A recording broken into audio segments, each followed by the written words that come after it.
도쿄타워. 1963년 생으로 일러스트, 칼럼니스트, 작가, 가수, 영화배우 등으로 널리 알려진 릴리 프랭키의 자전적 소설로 한국과 정서적으로 유사한 일본인의 어머니에 대한 이야기이다. 우는 얼굴을 보이고 싶지 않다면 전철에서 읽는 건 위험하다라는 얘기가 있을 정도로 슬프지만 아름다운 이야기이다. 어머니가 암으로 세상을 뜨기 직전에 이 소설을 쓰기 시작한 그는 죽음을 앞둔 어머니께 해드릴 수 있는 것이 없는 안타까운 마음에 어머니의 혼을 한 글자 한 글자 소설로 새겨나간다. 2006년에 발표된 이 책은 1년여 만에 200만 부가 판매되며 영화로 제작되었다. 마사야는 후쿠오카의 고쿠라라는 곳에서 태어났다. 조부가 지은 집에서 할머니와 아버지 그리고 엄마와 아츠코 고모와 함께 살았다. 할아버지가 돌아가신 후로는 하숙을 치기 시작했다. 젊은 시절 대학을 그만두고 부모님의 청탁으로 들어간 신문사마저 그만둔 아버지와 4살까지 함께 살았다. 4살이 될 무렵에 엄마는 그를 데리고 아버지의 누님이 시집가서 살던 집으로 들어가 더부살이를 하게 된다. 당시 그는 왜 엄마가 그를 데리고 집을 나왔는지 알 수 없었다. 남의 집에서 더부살이를 해도 엄니는 그가 부족함을 느끼지 않도록 배려해 주었다. 그는 그곳에서 유치원을 다니기 시작했다. 그가 초등학생 때 원인을 알 수 없는 이질에 걸려 깊은 산속에 있는 격리병동에서 격리되자 엄니는 그와 함께 격리병동에서 지내며 그를 간호했다. 당시 엄니는 동네 식당에서 일을 했다. 봄방학이나 여름방학이 오면 그는 고쿠라의 아버지 집으로 보내졌다. 그곳에서 할머니와 대부분의 시간을 보낸다. 고등학교 진학을 앞둔 그는 그 지역을 벗어나고 싶은 마음과 엄니를 자유롭게 해주고 싶다는 마음에 오이타 현에 있는 미술학교를 발견하고 그곳에 진학한다. 그리고 매달 방세와 식사비로 2만엔의 돈을 보내주시는 엄니에게는 상당한 압박이었을 것이다. 타지에서 하숙을 하던 그는 사흘에 한 번씩은 학교를 빼먹는 1학년 생활을 보낸다. 2학년이 되자 무라카미라는 나이든 여선생님이 등교를 하지 않으면 하숙집으로 찾아와 그를 데리고 학교로 갔다. 그렇게 강제 등교로 학교에 자주 나가게 되는 그에게 T라는 여자가 눈에 띈다. 그리고 T가 건네준 성경책을 열심히 읽기 시작한다. 차츰 친해진 T는 자기와 사귀려면 몰몬교도가 되어야 한다고 하고 종교의 문제로 그는 그녀와 헤어진다. 고등학교를 마칠 즈음 그는 도쿄 서부의 무사시노에 자리 잡은 미술대학에 입학한다. 아무런 목표도 없이 4학년이 되었고 그는 유급하고 1년을 더 엄니의 신세를 지게 된다. 겨우 졸업하고 일을 구하는 그는 돈도 없고 일거리는 들어오지 않고 여자친구는 도망쳐버리고 어려워지면 다시 엄니에게 전화해서 돈을 보내달라고 하며 지낸다. 도박과 밤놀이로 지새우던 그는 매달 엄니로부터 돈을 타내 생활하며 지내는데 그런 생활이 영원히 계속될 것 같은 느낌에 휩싸여 있던 무렵채 롤링스톤스가 첫 일본 공연을 시작한다. 공연을 보기 위해 티켓을 구입한 그날 외할머니가 돌아가신다.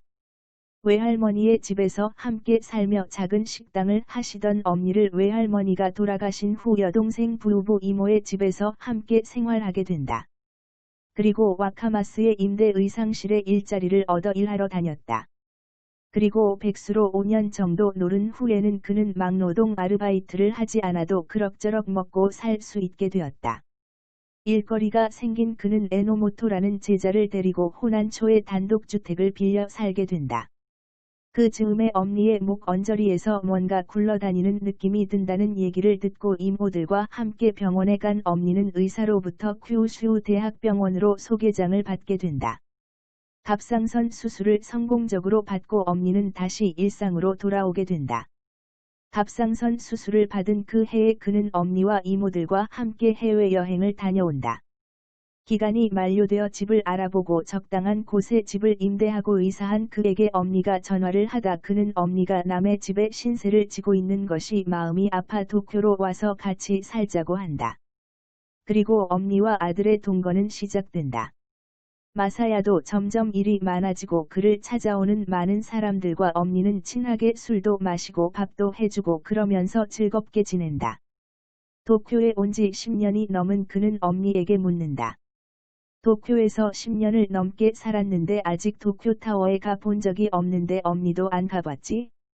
가본 적이 없다는 엄니의 말에 그는 이담에 함께 가자고 하고 엄니는 기대하고 있으마 하고 대답한다. 어느 날 엄니는 자다가 호흡곤란을 겪고 병원에 가니 암세포가 전이되어 성대와 식도 일부에서 자라고 있다고 했다.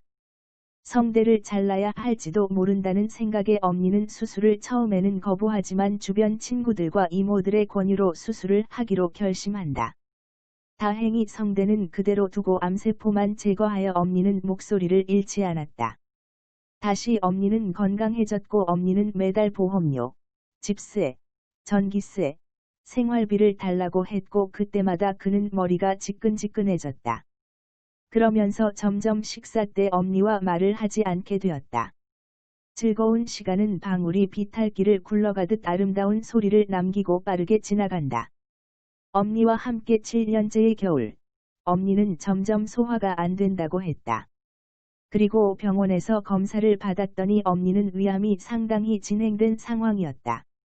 이 암은 스키루스 암으로 진행성 위암이었다. 수술을 하기에도 어려운 상황이라 의사진은 항암제 치료를 해야 한다고 했다. 그리고 엄니의 항암 치료가 시작된다. 첫 번째 항암 치료를 마치고 쇠약해진 엄니에게 두 번째 항암 치료가 시작된다. 하루 온종일 구토를 거듭하고 입술은 찢어져 피가 맺히고 토사물엔 피가 섞여 나왔다.